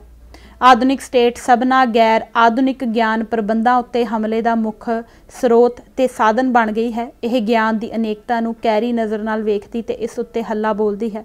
ਆਧੁਨਿਕ ਸਟੇਟ ਸੱਭਿਆਚਾਰ ਦੀ ਅਵਲ ਦੁਸ਼ਮਣ ਹੈ। ਇਹ ਸੱਭਿਆਚਾਰ ਨੂੰ ਅਮੀਰ ਤੇ ਪ੍ਰਫੁੱਲਤ ਕਰਨ ਵਾਲੀ ਏਜੰਸੀ ਨਹੀਂ ਬਲਕਿ ਇਸ ਨੂੰ ਘਾਤ ਪਹੁੰਚਾਉਣ ਵਾਲੀ ਸੰਸਥਾ ਹੈ। ਸੱਭਿਆਚਾਰ ਦੇ ਜਿਹੜੇ ਅੰਸ਼ ਸਟੇਟ ਨੂੰ ਤਾਕਤ ਬਖਸ਼ਦੇ ਹਨ ਉਹਨਾਂ ਨੂੰ ਉਚਾਇਆ ਜਾਂਦਾ ਹੈ ਤੇ ਜਿਹੜੇ ਅੰਸ਼ ਇਸ ਦੇ ਟੀਚਿਆਂ ਦੇ ਰਾਹ ਦੀ ਰੁਕਾਵਟ ਬਣਦੇ ਹਨ ਉਹਨਾਂ ਨੂੰ ਨੁਕਸਦਾਰ ਅਤੇ ਨੁਕਸਾਨਦੇਹ ਸਮਝਿਆ ਤੇ ਬੇਕਿਰਕੀ ਨਾਲ ਛੱਡ ਦਿੱਤਾ ਜਾਂਦਾ ਹੈ। ਖੇਤਰੀ ਅਖੰਡਤਾ ਆਧੁਨਿਕ ਨੇਸ਼ਨ ਸਟੇਟ ਦਾ ਬੁਨਿਆਦੀ ਸਰੋਕਾਰ ਹੈ। ਭਾਰਤ ਦੇ ਹਿੰਦੂ ਹਾਕਮਾਂ ਨੇ ਇਸ ਨੂੰ ਧਾਰਮਿਕ ਰੰਗਤ ਦੇ ਦਿੱਤੀ ਹੈ। ਗਿਣੇ ਮਿੱਥੇ ਪ੍ਰਚਾਰ ਦੇ ਜ਼ਰੀਏ ਬਹੁਗਿਣਤੀ ਵਰਗ ਅੰਦਰ ਇਹ ਧਾਰਨਾ ਪੈਦਾ ਕਰ ਦਿੱਤੀ ਗਈ ਹੈ ਕਿ ਭਾਰਤ ਦੀ ਖੇਤਰੀ ਅਖੰਡਤਾ ਨੂੰ ਦੇਸ਼ ਅੰਦਰਲੇ ਘੱਟ ਗਿਣਤੀ ਧਾਰਮਿਕ ਭਾਈਚਾਰਿਆਂ ਸਿੱਖਾਂ, ਪੰਜਾਬ, ਮੁਸਲਮਾਨਾਂ, ਕਸ਼ਮੀਰ ਤੇ ਈਸਾਈਆਂ, ਨਾਗਾਲੈਂਡ, ਮਨੀਪੁਰ, ਮਿਜ਼ੋਰਮ ਆਦਿ ਕੋਲੋਂ ਗੰਭੀਰ ਖਤਰਾ ਹੈ। ਇਸ ਤਰ੍ਹਾਂ ਭਾਰਤੀ ਰਾਸ਼ਟਰਵਾਦ ਘੱਟ ਗਿਣਤੀ ਧਾਰਮਿਕ ਭਾਈਚਾਰਿਆਂ ਅੰਦਰ ਅਟੱਲ ਤੌਰ ਤੇ ਅਸੁਰੱਖਿਆ ਦਾ ਭਾਵ ਪੈਦਾ ਕਰਦਾ ਹੈ। ਦੂਜੇ ਪਾਸੇ ਇਹ ਬਹੁਗਿਣਤੀ ਹਿੰਦੂ ਵਰਗ ਅੰਦਰ ਰਾਸ਼ਟਰੀ ਹੰਕਾਰ ਦੀ ਭਾਵਨਾ ਪੈਦਾ ਕਰਦਾ ਤੇ ਇਸ ਨੂੰ ਬਲ ਮੁਹੱਈਆ ਕਰਦਾ ਹੈ। ਆਧੁਨਿਕ ਸਟੇਟ ਦਾ ਇੱਕ ਹੋਰ ਲੱਛਣ ਇਹ ਹੈ ਕਿ ਇਹ ਅਜਿਹੇ ਵਿਰੋਧ ਪ੍ਰਤੀ ਹੀ ਸਹਿਣਸ਼ੀਲਤਾ ਦਿਖਾ ਸਕਦੀ ਹੈ ਜਿਹੜਾ ਮੁੱਖ ਧਾਰਾ ਦੀ ਭਾਸ਼ਾ ਤੇ ਸੁਰ ਵਿੱਚ ਢਲਿਆ ਹੋਵੇ। ਇਹ ਸੱਭਿਆਚਾਰਕ ਤੇ ਜਾਂ ਧਾਰਮਿਕ ਭਾਈਚਾਰਿਆਂ ਵੱਲੋਂ ਆਪਾ ਜਤਾਉਣ ਜਾਂ ਖੁਦ ਮੁਖਤਾਰੀ ਦੀ ਤਾਂਘ ਪ੍ਰਗਟਾਉਣ ਉੱਤੇ ਭੈ ਭੀਤ ਤੇ ਕਹਿਰਵਾਨ ਹੋ ਉੱਠਦੀ ਹੈ। ਇਸ ਅੰਦਰ ਬਹੁਤ ਛੇਤੀ ਆਪਣੀ ਸੁਰੱਖਿਆ ਦਾ ਡਰ ਪੈਦਾ ਹੋ ਜਾਂਦਾ ਹੈ। ਇਹ ਸੱਭਿਆਚਾਰਕ ਤੌਰ ਤੇ ਇਕਤਾਵਾਦੀ ਭਾਰਤ ਦਾ ਵਿਜ਼ਨ ਪ੍ਰਮੋਟ ਕਰਦੀ ਹੈ ਤੇ ਲੋਕਾਂ ਅੰਦਰ ਇਹ ਵਿਸ਼ਵਾਸ ਪੱਕਾ ਕਰਦੀ ਹੈ ਕਿ ਆਧੁਨਿਕ ਸਟੇਟ ਦੀ ਉਚਿਤਤਾ ਸਿਰਫ ਵਖਰੇਵਿਆਂ ਨੂੰ ਮਸਲ ਦੇਣ ਵਾਲੇ ਰਾਸ਼ਟਰਵਾਦ ਦੇ ਸੰਕਲਪ ਦੇ ਆਧਾਰ ਤੇ ਹੀ ਕਾਇਮ ਰੱਖੀ ਜਾ ਸਕਦੀ ਹੈ। ਇਸ ਵਜ੍ਹਾ ਕਰਕੇ ਨੇਸ਼ਨ ਸਟੇਟ ਦੀ ਸਿਰਜਣਾ ਕਰਨ ਦੇ ਲਕਸ਼ ਵਿੱਚੋਂ ਸੱਭਿਆਚਾਰ ਪ੍ਰਤੀ ਸਚਿਆਰੀ ਪਹੁੰਚ ਨਹੀਂ ਨਿਕਲਦੀ। ਇਸ ਵਿੱਚੋਂ ਸੱਭਿਆਚਾਰ ਨੂੰ ਹਮਦਰਦੀ ਦੀ ਭਾਵਨਾ ਨਾਲ ਸਮਝਣ ਦਾ ਕਾਰਜ ਨਹੀਂ ਨਿਕਲਦਾ, ਸਗੋਂ ਲਕਸ਼ ਦੀਆਂ ਲੋੜਾਂ ਦੇ ਅਨੁਕੂਲ ਸੱਭਿਆਚਾਰ ਨੂੰ ਬਦਲਣ, ਢਾਉਣ ਤੇ ਇਸ ਨੂੰ ਕਰੂਪ ਕਰਨ ਦੀ ਸੇਧ ਨਿਰਧਾਰਤ ਹੁੰਦੀ ਹੈ। 9ਵਾਂ ਵਿਕਾਸ ਕੀ ਵਿਨਾਸ਼। ਵਿਕਾਸ ਆਧੁਨਿਕ ਸੱਭਿਅਤਾ ਦਾ ਸੂਚਕ ਸ਼ਬਦ ਹੈ। ਇਹ ਇੱਕ ਵਿਗਿਆਨਕ ਪ੍ਰੋਜੈਕਟ ਹੈ। ਵਿਗਿਆਨ ਮੁਖੀ ਕਲਚਰ ਮਨੁੱਖ ਅੰਦਰ ਕੁਦਰਤ ਉੱਤੇ ਵਿਜয়ੀ ਹੋਣ ਦੀ ਆਕਾਂਖਿਆ ਹੀ ਪੈਦਾ ਨਹੀਂ ਕਰਦਾ, ਇਸ ਬਾਰੇ ਉਸ ਅੰਦਰ ਵਧਵਾਂ ਵਿਸ਼ਵਾਸ ਤੇ ਘਮੰਡ ਵੀ ਪੈਦਾ ਕਰਦਾ ਹੈ। ਵਿਕਾਸ ਦੇ ਵਿਚਾਰ ਦੀ ਜੜ ਵਿਗਿਆਨ ਦੇ ਇਸ ਨੁਕਸਦਾਰ ਸੰਕਲਪ ਵਿੱਚ ਲੱਗੀ ਹੋਈ ਹੈ। ਵਿਗਿਆਨਕ ਨਜ਼ਰੀਆ ਪ੍ਰਾਣਧਾਰੀ ਜੀਵਾਂ ਨੂੰ ਨਿਰਜਿੰਦ ਵਜੂਦਾਂ ਨਾਲੋਂ ਉੱਤਮ ਦਰਜਾ ਦਿੰਦਾ ਹੈ। ਮਨੁੱਖ ਧਰਤੀ ਨੂੰ ਬੇਜਾਨ ਅਤੇ ਮਨੁੱਖ ਵਾਸਤੇ ਬਣੀ ਵਸਤੂ ਸਮਝਦਾ ਹੈ। ਇਸ ਚੋਂ ਮਨੁੱਖ ਦਾ ਧਰਤੀ ਪ੍ਰਤੀ ਮਤਲਬੀ ਤੇ ਹਿੰਸਕ ਵਤੀਰਾ ਜਨਮ ਲੈਂਦਾ ਹੈ। ਵਿਗਿਆਨ ਤੇ ਤਕਨੋਲੋਜੀ ਦੀ ਸਹਾਇਤਾ ਨਾਲ ਕੀਤੇ ਜਾਣ ਵਾਲੇ ਵਿਕਾਸ ਦੇ ਸੰਕਲਪ ਨੇ ਪੱਛਮ ਤੋਂ ਸ਼ੁਰੂ ਹੋ ਕੇ ਸਾਰੇ ਸੰਸਾਰ ਅੰਦਰ ਆਪਣੀ ਸਰਬ ਪ੍ਰਧਾਨਤਾ ਸਥਾਪਿਤ ਕਰ ਲਈ ਹੈ। ਆਸ਼ੀਸ਼ ਨੰਦੀ ਨੇ ਵਿਕਾਸ ਦੇ ਇਸ ਸੰਕਲਪ ਦਾ ਆਧੁਨਿਕ ਸੱਭਿਅਤਾ ਨਾਲ ਰਿਸ਼ਤਾ ਇਸ ਤਰ੍ਹਾਂ ਦਰਸਾਇਆ ਹੈ। ਅੱਜ ਸੰਸਾਰ ਅੰਦਰ ਗਲਬੇ ਤੇ ਲੁੱਟ ਖਸੁੱਟ ਦੇ ਜਿਹੜੇ ਖਰਬੇ ਰੂਪ ਦੇਖਣ ਨੂੰ ਮਿਲ ਰਹੇ ਹਨ ਉਹ ਤਰਕਸ਼ੀਲਤਾ ਤੇ ਪਰਾ ਪਦਾਰਥਵਾਦ ਦੇ ਰੋਗੀ ਰੂਪਾਂ ਦੀ ਹੀ ਉਪ ਪੈਦਾਵਾਰ ਹਨ। ਵਿਕਾਸ ਇਸ ਸ਼੍ਰੋਮਣੀ ਰੋਗ ਦਾ ਮਹੱਤਵਪੂਰਨ ਪੈਂਤੜਾ ਬਣ ਗਿਆ ਹੈ। ਰਵਾਇਤੀ ਸਮਾਜਾਂ ਅੰਦਰ ਸੰਤੁਸ਼ਟੀ, ਸਬਰ, ਸੰਤੋਖ ਤੇ ਸੰਤੁਲਨ ਉੱਤਮ ਗੁਣ ਮੰਨੇ ਜਾਂਦੇ ਸਨ ਜਿਨ੍ਹਾਂ ਨੂੰ ਅਦਬ ਤੇ ਪ੍ਰਸ਼ੰਸਾ ਦੀ ਭਾਵਨਾ ਨਾਲ ਵੇਖਿਆ ਜਾਂਦਾ ਸੀ। ਪਰ ਆਧੁਨਿਕ ਪਦਾਰਥਵਾਦੀ ਸੱਭਿਅਤਾ ਅੰਦਰ ਸੰਤੁਸ਼ਟੀ ਦੀ ਜਗ੍ਹਾ ਅਮਿੱਟ ਭੁੱਖ ਨੇ ਲੈ ਲਈ ਹੈ। ਸਬਰ ਸੰਤੋਖ ਦੀ ਥਾਵੇਂ ਚਾਰੇ ਪਾਸੇ ਬੇਸਬਰੀ ਤੇ ਅਤ੍ਰਿਪਤੀ ਫੈਲੀ ਨਜ਼ਰ ਆਉਂਦੀ ਹੈ। ਰਵਾਇਤੀ ਸਦਗੁਣਾਂ ਦੀ ਨੈਤਿਕ ਸਿੱਖਿਆ ਦੇਣ ਵਾਲੇ ਫਲਸਫਿਆਂ ਨੂੰ ਵੇਲਾ ਵਿਹਾ ਚੁੱਕੇ ਪੁਰਾਤਨ ਪੰਥੀ ਤੇ ਪਿਛਲ ਮੁਖੀ ਕਹਿ ਕੇ ਹਿਕਾਰਤ ਨਾਲ ਨਕਾਰ ਦਿੱਤਾ ਗਿਆ ਹੈ। ਰਵਾਇਤੀ ਅਰਥਚਾਰੇ ਦਾ ਪ੍ਰਮੁੱਖ ਗੁਣ ਇਹ ਸੀ ਕਿ ਪੈਦਾਵਾਰ ਤੇ ਖਪਤ ਵਿਚਕਾਰ ਸੂਖਮ ਤਵਾਜ਼ਨ ਕਾਇਮ ਰੱਖਿਆ ਜਾਂਦਾ ਸੀ। ਵਿਕਾਸ ਤੇ ਕੁਦਰਤੀ ਸੋਮਿਆਂ, ਜੰਗਲ, ਪਾਣੀ, ਅਨਾਜ, ਭੂਮੀ ਆਦਿ ਵਿਚਕਾਰ ਤਵਾਜ਼ਨ ਦਾ ਉਚੇਚਾ ਧਿਆਨ ਰੱਖਿਆ ਜਾਂਦਾ ਸੀ। ਪਰ ਅਜੋਕੀ ਸਨਅਤੀ ਸ਼ਹਿਰੀ ਸੱਭਿਅਤਾ ਨੇ ਮਾਨਵਤਾ ਤੇ ਕੁਦਰਤ ਵਿਚਲੇ ਇਸ ਆਹਾਰ ਰਿਸ਼ਤੇ ਦਾ ਸਤਿਆਨਾਸ਼ ਕਰ ਦਿੱਤਾ ਹੈ। ਸ਼ਹਿਰ ਦਾ ਵਿਕਾਸ ਧਰਤੀ ਦੇ ਵਿਕਾਸ ਦੇ ਜ਼ਰੀਏ ਹੁੰਦਾ ਹੈ। ਰੁੱਖ, ਪੌਦੇ, ਘਾਹ ਆਦਿ ਨੂੰ ਕਤਲ ਕਰਕੇ ਅਤੇ ਧਰਤੀ ਦੀ ਉਤਪਾਦਕਤਾ ਨੂੰ ਤਬਾਹ ਕਰਕੇ ਭੌਏ ਤੇ ਇਸ ਦੀ ਰੱਖਿਆ ਕਰਨ ਵਾਲੀ ਵਨਸਪਤੀ ਦੇ ਆਧਾਰ ਨੂੰ ਹੀ ਖਤਮ ਕਰ ਦਿੱਤਾ ਜਾਂਦਾ ਹੈ। ਐਸ਼ੋ ਇਸ਼ਰਤ ਦੀਆਂ ਵਸਤਾਂ ਦੀ ਤ੍ਰਿਸ਼ਨਾ ਮਨਸ਼ਾ ਬੇਲਗਾਮ ਹੋ ਗਈ। ਆਲੀਸ਼ਾਨ ਘਰ, ਬੰਗਲੇ, ਕਾਰਾਂ, air conditioner, fridge, microwave oven, ਕੱਪੜੇ ਧੋਣ ਵਾਲੀਆਂ ਮਸ਼ੀਨਾਂ, महंगा ते फजूल फर्नीचर, मल्टीपलैक्स मालां, 5 तारा होटल, बनौटी सैरगाहां ते अजिहा किन्ना ही होर खेसवा। सरमाएदारी तो पूरबले समाजां अंदर यह तृष्णा एक छोटे जिहे वर्ग तक सीमित हुंदी सी, हुण यह जनतक सभ्याचार बन गया है। हर जिसमानी मुशक्कत का मशीनीकरण कर देण दा बेलगाम रुझान पैदा हो गया है। इसका बोझ कुदरती सोमिਆਂ उत्ते जा पिया है। जंगल, पानी ते जमीन यह साडे जीवन की बुनियाद हैं। इन्हां नूं बेरहमी नाल चुंडिया गया है। मुनाफा प्रधान बिरती ने खपतकारी सभ्याचार सिरज दिता है। हर किस्म के विषय विकारां नूं नंगी हल्लाशेरी दिती गई ते दिती जा रही है। कुदरत ते मनुखी सरगर्मी विचकार, अर्थचारे दीआं लोड़ां ते सभ्याचार दीआं जरूरतां विचकार, पिंडां ते शहरां विचकार, सनत ते खेतीबाड़ी विचकार, लोड़ ते ऐशो इशरत विचकार तवाजन कायम रहना चाहिदा सी, पर नहीं रहा। संसार अंदर लोकां दा बहुत वड्डा वर्ग कुदरती सोमिਆਂ आसरे ਜਿਉਂ रहा है। उन्हां कोलों उन्हां दे जीवन का यह आधार ते अधिकार खोया जा रहा है। आर्थिक विकास नूं समाजी न्याय नालों तोड़ के वेखण दी सोच ते दृष्टि का बोलबाला हो गया है। विकास के नां हेठां उन्हां सैकड़े ही जीवन शैलियां ते जीवन सहायक प्रबंधां नूं नष्ट कर दिता गया है, जिहड़े संसार के अलग अलग भागां विच रवायती तौर ते जैविक वन सुवंता ते सभ्याचारक अनेकता कायम रख रहे सन। इस तरीके नाल यह विकास अंतम नतीजे वजों जीव घातक ते जाति नाशक हो गुजरदा है। पच्छम के 3 वातावरण प्रेमी समाज शास्त्रियां ने इस अहम मसले ते रल के लिखी बोधपूर्ण किताब नूं ढुकवां सरलेख दिता है, the ecological rift, capitalism's war on earth. पर इस किताब की उगड़वीं सिद्धांतक ऊणताई यह है कि विद्वान लेखक पूंजीवाद का पिछा ज्ञानवादी लहर नाल जोड़न अते मार्कसवाद नूं एक पश्चिमी ज्ञान की ही धारा वजों देखण तो असमर्थ जां इनकारी हैं। पूंजीवाद ते समाजवाद की सांझी गल यह है कि दोनों का मुकद्दर सनअती शहरी विकास नाल जुड़िया होया है।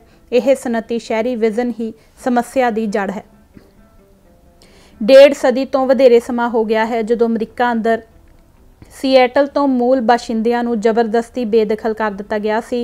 उस वेले उन्हां अभागे मूल लोकां दे सरदार चीफ सिएटल ने कहा सी, सानू रुखां विच संचार कर रहे रस दा उसे तरह ज्ञान है जिवें साडीआं रगां विच दौड़ रहे लहू दा है। असीं धरती दा ते धरती साडा अंग है। खुशबूदार फुੱਲ साडीआं भैणां हन। रिछ हिरन बाज यह साडे भरा हन। पथरीलियां चोटियां बेलियां विचले अर्क एक खच्चर अते आदमी के जिसम की गर्मी सारे इक्को ही परिवार का अंग हैं। धरती मनुख की जगीर नहीं, मनुख धरती का जाया है। सारिया चीज़ां आपस में उस तरह जुड़ियां हुई हैं जिमें खून सानू सारियां नू जोड़दा है। जिंदगी का जाला आदमी ने नहीं बुनिया, वह तो इसकी केवल एक तंद है। वह इस जाले नू जो नुकसान पहुँचाउंदा है वह उसका ही नुकसान हो निबड़दा है। अपने विग्यानक जनून विचों मनुख जिंदगी के जाले का असाध नुकसान कर रहा है। 10वां धर्म ते राजनीति दी दुवंड। पश्चिमी यूरप अंदर एक विशेष इतिहासक प्रसंग विच धर्म के विरुद्ध व्यापक रौं पैदा हो गया सी, जिस विचों धर्म नूं चर्च नालों अलग कर देण दा विचार ताकत ग्रहण कर गया सी। इस तरह पश्चिम अंदर एक खास तरह के माहौल ते इतिहासक संदर्भ विच सैकुलरिज्म के संकल्प का जन्म होया, जिहड़ा समा पैण नाल पश्चिम अंदर राजसी सभ्याचार का स्थाई अंग बन गया ते इसने धर्म नूं सर्वजनक जीवन विचों बेदखल कर दिता। इस वर्तारे बारे लेखक की एक होर रचना गदरी बाबे कौन सन विच विस्तार विच चानना पाया गया है। इस करके इत्थे इसका संखेप जिक्र ही किया गया है। इस विषय विच रुचि रखने वाले पाठक वह किताब पढ़ सकते हैं। सैकुलरिज्म की विचारधारा ने धर्म नूं तां जरूर नुकरे ला दिता, पर इसने आप हौली हौली अपनी ही किस्म के एक नवे धर्म, एक पश्चिमी विद्वान के शब्दों विच नेशन के मजहब का रुतबा हासिल कर लिया। असलीयत विच यह धर्म तो भी परले दर्जे का धर्म परा धर्म हो गुजरिया। अमल के खेत्र विच यह कौम की निर्माणकारी विच विचारधारक भाईवाल बन गया। इसने धर्म उत्ते जित हासिल करने का टीचा मिथ लिया अते इस मंतव लई धर्म के विरुद्ध व्यापक जहाद वढ़ दिता। रवायती धार्मिक कदरां कीमतां की भंडी करके इन्हां प्रति तिरस्कार भरिया रवैया पैदा किया गया। सैकुलर नैशनलिज्म कौमी पछाण का आधार बन गया तो इस प्रति पूर्ण वफादारी की मंग की जान लगी। इसने सर्ब लौकिकता का अडंबर रच लिया। इस तरीके नाल इसने नैतिक प्रभुता अथॉरिटी हासिल कर ली। नतीजा ये निकलिया कि धर्म विच कट्टड़ विश्वास की जगह सैकुलर नैशनलिज्म विच अलचक आस्था ने लै लई। इस तरह केवल चर्च प्रति ही नहीं बल्कि आम रूप विच ही धार्मिक विश्वास प्रति विरोध का भाव पश्चिम के बौद्धिक इतिहास अंदर एक अहम अंश हो निपड़िया। सैकुलरिज्म की यह विचारधारा जो बस्तीवाद के वर्तारे नाल जुड़ के यूरोप तो बस्तियां अंदर धुस दे के जा वड़ी तो इसने एक सभ्याचारक आफत का खासा तो रोल अख्तियार कर लिया। बस्तियां अंदर इसका प्रभाव सब तो पहला स्थानक कुलीन वर्गां दे उन्हां हिस्सियां ने कबूलिया जिन्हां नूं पश्चिमी विद्या ग्रहण कर लैण सदका पश्चिमी सभ्यता की पा चढ़ गई हुई सी। यह पढ़िया लिखिया वर्ग बस्तियां अंदर सैकुलरिज्म की विचारधारा का उपासक ते वाहक हो निबड़िया। इस वर्ग ने विज्ञान मुखी कल्चर के निषेध अंशां का आत्मीकरण करते हुए धर्म नूं आम रूप विच ही तिरस्कार की दृष्टि नाल वेखना शुरू कर दिता। इसने धर्म चर्च नूं राज नालों अलग करन दे खासो खास यूरप केंद्रित वर्तारे नूं पश्चिमी यूरप के ठोस इतिहासक प्रसंग विच रख के वेखण अते आपो अपणियां विशेष हालतां दे लिहाज नाल इस बारे अपना मौलिक दृष्टिकोण अपनाउण दी थावें इस नूं सर्वव्यापी नियम वजों कबूल कर लिया। असल विच इस वर्ग लई पश्चिमी ज्ञान सर्वव्यापी सच दा रुतबा अख्तियार कर गया। इस श्रद्धालु बिरती की वजह करके इसनूं धर्म बारे पश्चिमी विचारां दा ठोस प्रसंग भुल गया। पश्चिमी यूरोप अंदर सैकुलरिज्म का विचार चर्च प्रधानी कैथोलिक परंपरा की निरंकुश अजारेदारी के इतिहासक पिछोकड़ विच सनती पूंजीवाद के विकास के अमल नाल जुड़ के प्रगट होया सी। सोचण ते विचारण वाली गल यह सी कि हर जगह धार्मिक परंपरा इक्को जिही नहीं, एक तां हर जगह इतिहासक तौर पर धर्म का विकास अलग अलग तरह नाल होया है। दुनिया अंदर हर जगह चर्च की संस्था यूरोपी नमूने ते विकसित जां स्थापित नहीं हुई। दूजा धर्म सुधार ते पुनर्जागरण दियां लहरां दे उत्थान मौके पश्चिमी यूरोप दे समाज लगभग एक जिनसी सन। उत्थे घट गिनती बहु गिनती का वड्डा झगड़ा नहीं सी। पूरब के समाजां की सभ्याचारक तस्वीर ते तासीर पश्चिम नालों बहुत ही भिन्न है, पर विज्ञान मुखी कल्चर के प्रभाव हेठ इन्हां बज्जर वखरेविਆਂ नूं अणडिठ करके हर जगह धर्म बारे एकसार तुअसबी वतीरा अख्तियार कर लिया गया। धर्म विच स्वार्थ के अंश परखे जान लगे अते इस दी तुलना विच साइंस नूं स्वार्थहीन बना के पेश किया गया। धार्मिक हिंसा की रज के निंदा की गई पर कौमी हिंसा की पड़चोल करन तो संकोच किया गया। धार्मिक वर्गां विचकार बखेड़िਆਂ नूं आधार बना के धर्म नूं नापੱਖੀ वर्तारे वजों पेश करन दा कोई भी मौका अजाई नहीं जाण दिता गया, पर इस दी तुलना विच कौमी राजां विचकार नित रोज़ दे झगड़िਆਂ ते खूनी टक्करां दीयां वारदातां दा राष्ट्रवाद नाल मूल संबंध दर्शाउण अते इस आधार ते राष्ट्रवाद दा दोषपूर्ण तत्त उजागर करन तो सुचेत रूप विच टाला वटिया गया। धार्मिक सहनशीलता दे पाठ आम पढ़ाए गए पर कौमी सहनशीलता की सिक्ख्या बहुत घट सुनन नूं मिली। इस पश्चिम प्रधानी ज्ञान धारा ने सिख धर्म नूं भारी हानि पहुँचाई। पश्चिमी ज्ञान के उपासकों ने यह जानन ते समझण दा यतन ना कीता कि सिख धर्म का अजिहा किहड़ा पक्ष है जिहड़ा यूरोप की चर्च प्रधानी धार्मिक परंपरा नाल मेल खांदा है। सिख धर्म विच चर्च ते पादरी की संस्था की कोई जगह नहीं है। सिख धर्म किते भी मध्ययुगी चर्च वांग विज्ञानक खोज नूं विरोध ते तिरस्कार की नज़र नाल नहीं देखदा, ना यह समाजिक तरक्की का राह डकदा है। ज्ञान विज्ञान बारे, जुल्म ते बेइंसाफी बारे, समाजिक ना बराबरी ते लुट खसुट बारे, समाज अंदर हर किस्म के नपीड़े वर्गां नाल समाजी वितकरे ते धक्केशाही बारे, गल की हर समाजी ते नैतिक मसले बारे सिख दृष्टिकोण अखौती लिबरल जां समाजवादी नज़रिए नालों किसी पक्षों भी ऊणा जां हीणा नहीं है, सगों ज़्यादा संपूर्ण ते सरबंगी है। इस तत्थ के बावजूद पश्चिम की आधुनिक विचारधारा के मुरीदां ने सिख धर्म दीयां इन्हां गौरवशाली विशेषतावां नूं पूर्ण तौर पर अणडिठ कर दिता अते सिख धर्म नूं धर्म की आम श्रेणी विच शामिल करके इस नाल भारी अनाचार किया गया। 11वां विज्ञान मुखी कल्चर लोगों नूं उन्हां दीयां सभ्याचारक जड़ां नालों तोड़न दी तुस रखदा है। अपने सभ्याचारक विरसे नालों टुटण दा मतलब अपने बजुर्गां, अपने गुरुआं, पैगंबरां, पीरा फकीरां आदि दीयां सिक्ख्यावां नूं भुलना ते उन्हां वल्लों सुझाई जीवन जांच नूं उन्हां दे नैतिक उपदेशां नूं नकारना है। व्यक्ति अपना सभ्याचारक आत्म भुल जाता है। अपनियां सभ्याचारक जड़ां नालों विछुन्ने लोग नमूने दे खपतकार हो निबड़ते हैं। ਉਹਨਾਂ ਨੂੰ ਮਰਜ਼ੀ ਦੇ ਸਾਂਚੇ ਵਿੱਚ ਢਾਲਿਆ ਜਾ ਸਕਦਾ ਹੈ। ਉਹਨਾਂ ਦੇ ਦਿਮਾਗਾਂ ਅੰਦਰ ਜੋ ਮਰਜ਼ੀ ਭਰਿਆ ਤੇ ਸ਼ਰੀਰਾਂ ਅੰਦਰ ਜੋ ਚਾਹੇ ਤੋੜਿਆ ਜਾ ਸਕਦਾ ਹੈ। ਉਹਨਾਂ ਅੰਦਰ ਮਰਜ਼ੀ ਦੀਆਂ ਤ੍ਰਿਸ਼ਨਾਵਾਂ ਉਪਜਾਈਆਂ ਤੇ ਭੜਕਾਈਆਂ ਜਾ ਸਕਦੀਆਂ ਹਨ। ਉਹ ਆਧੁਨਿਕ ਸਿਧਾਂਤਾਂ ਤੇ ਪਦਾਰਥਕ ਵਸਤੂਆਂ ਦੇ ਆਦਰਸ਼ਕ ਗਾਹਕ ਹੋ ਨਿਬੜਦੇ ਹਨ। ਜਿਵੇਂ ਕਿ ਪਿਛਲੇ ਕਾਂਡਾਂ ਵਿੱਚ ਜ਼ਿਕਰ ਹੋ ਚੁੱਕਾ ਹੈ, ਇਹੀ ਵਿਗਿਆਨ ਮੁਖੀ ਕਲਚਰ ਜਦੋਂ ਗੈਰ ਪੱਛਮੀ ਮੁਲਕਾਂ ਅੰਦਰ ਪ੍ਰਵੇਸ਼ ਕਰਦਾ ਹੈ ਤਾਂ ਇਸ ਦੇ ਨਤੀਜੇ ਪੁੱਜ ਕੇ ਘਾਤਕ ਹੋ ਜਾਂਦੇ ਹਨ। ਇਹ ਇਹਨਾਂ ਮੁਲਕਾਂ ਦੇ ਲੋਕਾਂ ਨੂੰ ਸਿਰਫ ਆਪਣੇ ਸੱਭਿਆਚਾਰ ਤੇ ਅਤੀਤ ਨਾਲੋਂ ਤੋੜਦਾ ਹੀ ਨਹੀਂ, ਨਾਲ ਹੀ ਉਹਨਾਂ ਅੰਦਰ ਇਸ ਬਾਰੇ ਤਿਰਸਕਾਰ ਭਰਿਆ ਰਵੱਈਆ ਪੈਦਾ ਕਰ ਦਿੰਦਾ ਹੈ। ਉਹਨਾਂ ਦੇ ਮਨਾਂ ਅੰਦਰ ਹੀਣ ਭਾਵਨਾ ਦਾ ਅੰਸ਼ ਭਰ ਦਿੰਦਾ ਹੈ। 19ਵੀਂ ਸਦੀ ਦੇ ਮੱਧ ਵਿੱਚ ਬਸਤੀਵਾਦ ਦੀ ਗੁਲਾਮੀ ਦੇ ਜੂਲੇ ਹੇਠ ਆ ਜਾਣ ਤੋਂ ਬਾਅਦ ਪੰਜਾਬ ਦੀ ਤਕਦੀਰ ਭਾਰਤ ਨਾਲ ਇਸ ਕਦਰ ਨੱਥੀ ਹੋ ਗਈ ਕਿ ਪੰਜਾਬ ਨਾਲ ਜੁੜਵੇਂ ਕਿਸੇ ਵੀ ਰਾਜਸੀ ਸੱਭਿਆਚਾਰਕ ਅਮਲ ਨੂੰ ਖੁਦ ਮੁਖਤਾਰ ਤੇ ਨਿਖੜੇ ਰੂਪ ਵਿੱਚ ਸਮਝ ਸਕਣਾ ਸੰਭਵ ਨਹੀਂ ਰਿਹਾ। ਇਸ ਨੂੰ ਕੁੱਲ ਹਿੰਦ ਚੌਕਟੇ ਵਿੱਚ ਰੱਖ ਕੇ ਹੀ ਸਮਝਿਆ ਜਾ ਸਕਦਾ ਹੈ। ਇਸ ਕਰਕੇ ਗਿਆਨ ਦੇ ਮਾਰਗ ਦੇ ਪੰਜਾਬ ਦੀ, ਖਾਸ ਕਰਕੇ ਸਿੱਖ ਕੌਮ ਦੀ ਹੋਣੀ ਉੱਤੇ ਪਏ ਦੁਰਪ੍ਰਭਾਵਾਂ ਦਾ ਸਹੀ ਜਾਇਜ਼ਾ ਲੈਣ ਲਈ ਭਾਰਤ ਦੀ ਆਜ਼ਾਦੀ ਦੇ ਅੰਦੋਲਨ ਦਾ ਮਾਰਗਦਰਸ਼ਨ ਕਰਨ ਵਾਲੀ ਰਾਸ਼ਟਰਵਾਦੀ ਵਿਚਾਰਧਾਰਾ ਤੇ ਰਾਸ਼ਟਰਵਾਦੀ ਲਹਿਰ ਦਾ ਪੜਚੋਲਵਾਂ ਵਿਸ਼ਲੇਸ਼ਣ ਕਰਨਾ ਅਤ ਜ਼ਰੂਰੀ ਹੈ। ਇਸ ਦੇ ਵਾਸਤੇ ਭਾਰਤ ਅੰਦਰ ਪੂਰਬਵਾਦ ਦੀ ਕਿਰਿਆ ਪ੍ਰਣਾਲੀ ਨੂੰ ਸਮਝਣਾ ਅਤਿਅੰਤ ਜ਼ਰੂਰੀ ਹੈ। ਕੁਝ ਬੁਨਿਆਦੀ ਲੱਛਣਾਂ ਦੀ ਸਾਂਝ ਦੇ ਬਾਵਜੂਦ ਪੂਰਬਵਾਦ ਦਾ ਵਰਤਾਰਾ ਅੱਡ-ਅੱਡ ਮੁਲਕਾਂ ਅੰਦਰ ਅਲੱਗ-ਅਲੱਗ ਰੂਪਾਂ ਵਿੱਚ ਪ੍ਰਗਟ ਹੋਇਆ। ਠੋਸ ਵਿਸ਼ਲੇਸ਼ਣ ਦੇ ਨੁਕਤਾ ਨਜ਼ਰ ਤੋਂ ਭਾਰਤ ਅੰਦਰ ਪੂਰਬਵਾਦ ਦੇ ਵਰਤਾਰੇ ਦੇ ਠੋਸ ਇਜ਼ਹਾਰਾਂ ਨੂੰ, ਇਸ ਦੇ ਵਿਸ਼ੇਸ਼ ਲੱਛਣਾਂ ਨੂੰ ਸਮਝਣਾ ਜ਼ਰੂਰੀ ਹੈ। ਖਾਸ ਕਰਕੇ ਇਹ ਜਾਣਨਾ ਨਿਹਾਇਤ ਜ਼ਰੂਰੀ ਹੈ ਕਿ 18ਵੀਂ ਸਦੀ ਦੇ ਦੂਸਰੇ ਅੱਧ ਤੋਂ ਲੈ ਕੇ 1947 ਵਿੱਚ ਬਸਤੀਵਾਦ ਦੇ ਖਾਤਮੇ ਤੱਕ ਲਗਭਗ 2 ਸਦੀਆਂ ਦੇ ਕਾਲ ਦੌਰਾਨ ਭਾਰਤ ਅੰਦਰ ਜਿਹੜਾ ਰਾਸ਼ਟਰੀ ਵਿਖਿਆਨ ਹੋਇਆ, ਉਸ ਨੂੰ ਪੂਰਬਵਾਦ ਨੇ ਕਿਸ ਹੱਦ ਤੱਕ ਅਤੇ ਕਿਹੜੇ-ਕਿਹੜੇ ਰੂਪਾਂ ਵਿੱਚ ਪ੍ਰਭਾਵਿਤ ਕੀਤਾ। ਇਸ ਅੰਦਰ ਪੂਰਬਵਾਦ ਦਾ ਅੰਸ਼ ਕਿੰਨਾ ਹੈ, ਇਸ ਤੋਂ ਵੀ ਅੱਗੇ ਪੂਰਬਵਾਦ ਭਾਰਤ ਦੀ ਸਮਕਾਲੀ ਰਾਜਨੀਤੀ ਅੰਦਰ ਕਿਵੇਂ ਪਰੁੰਨਿਆ ਹੋਇਆ ਹੈ, ਇਹਨਾਂ ਸਾਰੇ ਸਵਾਲਾਂ ਬਾਰੇ ਵਿਸਥਾਰ ਵਿੱਚ ਚਰਚਾ ਕਿਸੇ ਵੱਖਰੀ ਲਿਖਤ ਵਿੱਚ ਕੀਤੀ ਜਾਵੇਗੀ। ਸੋ ਇਸ ਦੇ ਨਾਲ ਹੀ ਇਹ ਕਿਤਾਬ ਕੁੱਲ 256 ਪੜ੍ਹ ਕੇ ਇੱਥੇ ਹੀ ਸਮਾਪਤ ਹੁੰਦੀ ਹੈ। ਹੋਈਆਂ ਭੁੱਲਾਂ ਚੁੱਕਾਂ ਲਈ ਮੈਂ ਹੱਥ ਜੋੜ ਕੇ ਮੁਆਫੀ ਮੰਗਦੀ ਹਾਂ। ਧੰਨਵਾਦ ਜੀ। ਵਾਹਿਗੁਰੂ ਜੀ ਕਾ ਖਾਲਸਾ, ਵਾਹਿਗੁਰੂ ਜੀ ਕੀ ਫਤਿਹ।